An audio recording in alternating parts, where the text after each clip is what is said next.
This is not the way I wanted this to go. Okay, but like, let's talk about it. Do you want to know why I didn't tell you? It's not even about why you didn't tell me. But it is to me. But it's okay. You didn't want to tell me. Angela and Deary's emotional conversation on The Real Housewives of Atlanta showed a completely different side of Angela, because this was not about group drama, arguments, or trying to prove a point.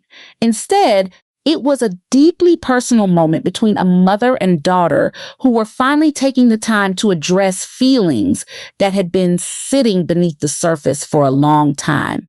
What stood out most during the conversation was that Deary did not seem to be searching for advice or someone to tell her how to handle her life. More than anything, she wanted Angela to truly listen and understand where she was coming from. Sometimes people are not looking for solutions.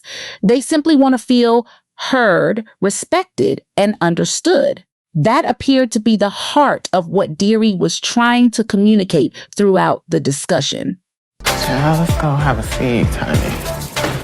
How have you been? A lot going on. I know, right? Life is pretty chaotic right now.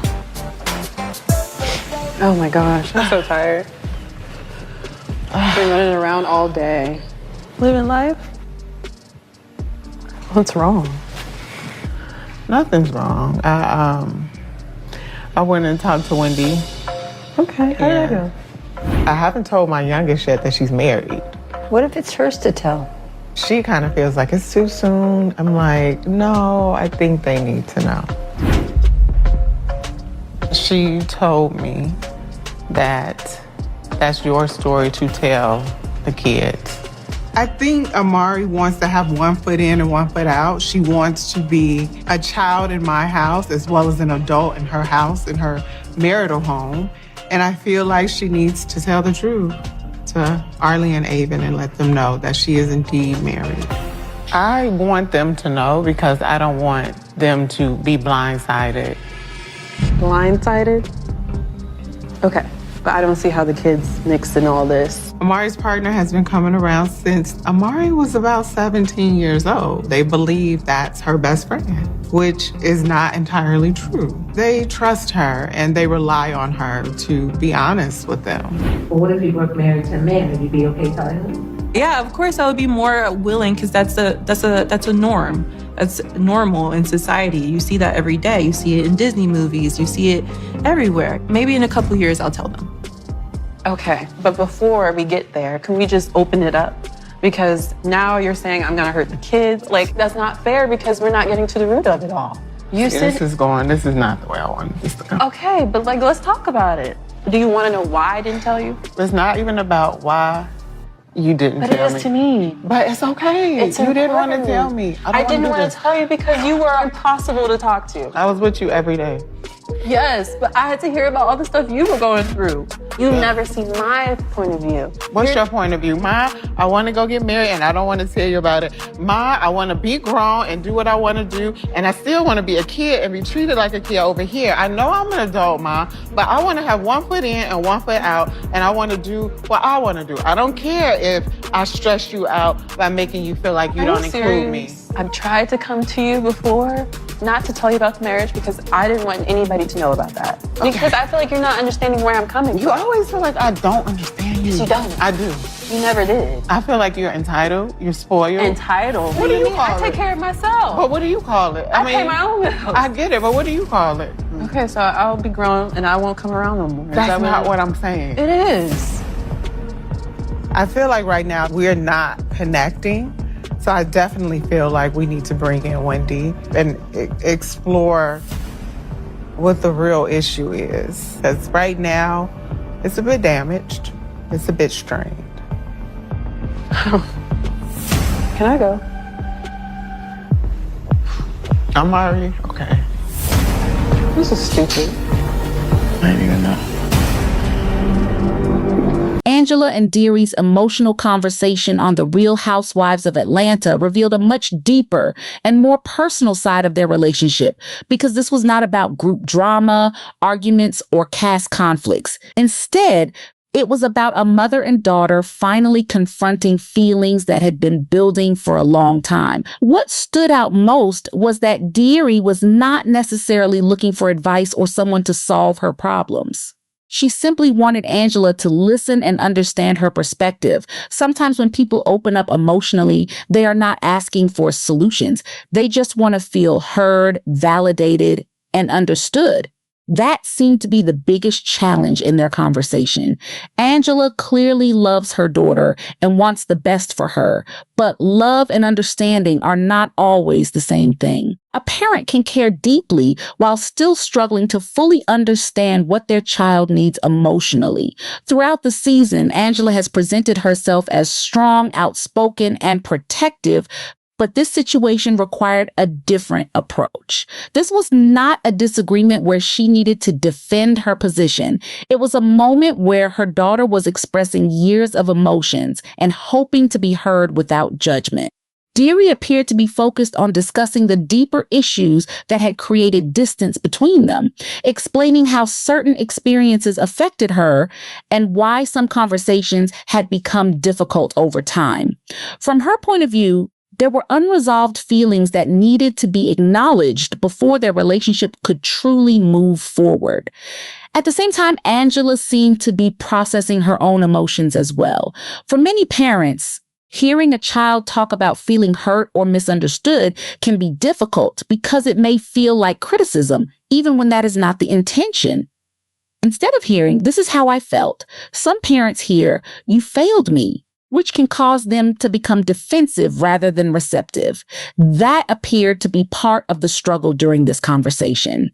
Angela wanted to explain her side and share her own feelings, but Dearie needed her to slow down and listen first. The situation surrounding Dearie's marriage added another layer to the discussion because Angela expressed feelings about not being included in important moments of her daughter's life. As a mother, it is understandable that she would feel hurt or disappointed by that.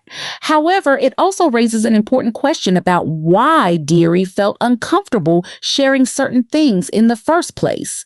Sometimes the real issue is not the secret itself, but the reason someone felt they had to keep it a secret. That is often where healing begins. Dearie's willingness to open up did not seem intended to hurt Angela. Instead, it looked like an effort to strengthen their relationship through honesty and vulnerability. But conversations like these are rarely simple because years of emotions cannot be resolved in a single discussion. Angela also appears to be carrying emotional weight from her own experiences, family responsibilities, and personal challenges, which can make it harder to fully focus on someone else's pain. Still, both realities can exist at the same time. Angela can feel hurt, and Dearie can feel unheard. One person's feelings do not cancel out the other's. The key is finding a way to communicate without turning the conversation into a debate about who is right and who is wrong. Many mother-daughter relationships experience similar challenges because parents often continue seeing their children as younger versions of themselves, while the children are trying to establish their independence as adults. As children grow older, the relationship must evolve as well. It becomes less about guidance and control and more about mutual respect, trust, and understanding. Dearie is making decisions for herself and building her own life, while Angela is adjusting to seeing her daughter as an adult rather than someone who needs constant direction. That transition can be difficult for both sides. Angela's desire to protect her daughter comes from love, while Dearie's desire to make her own choices comes from growth and independence. Neither perspective is inherently wrong. The discussion about family communication and whether certain information should have been shared with siblings also highlighted how differently they view personal boundaries.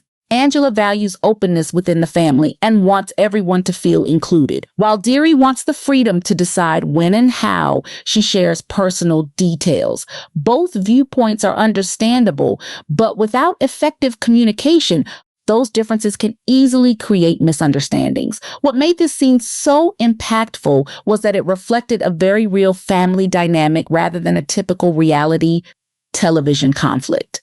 There was no clear villain and no obvious winner. Instead, there were two people who genuinely care about each other, but have struggled to communicate in a way that makes both feel understood. Angela was looking for honesty and inclusion, while Deary was looking for empathy and emotional support.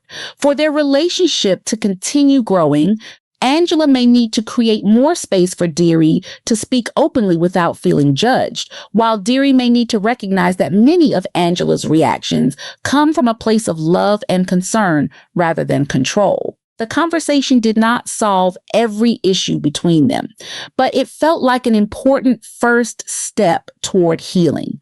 Sometimes the most difficult conversations are also the most necessary because they create opportunities for growth, understanding, and change.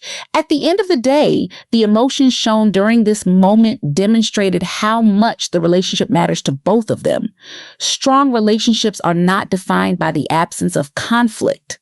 They are defined by the willingness to work through challenges together, listen with empathy, and continue choosing each other even when the conversations become uncomfortable.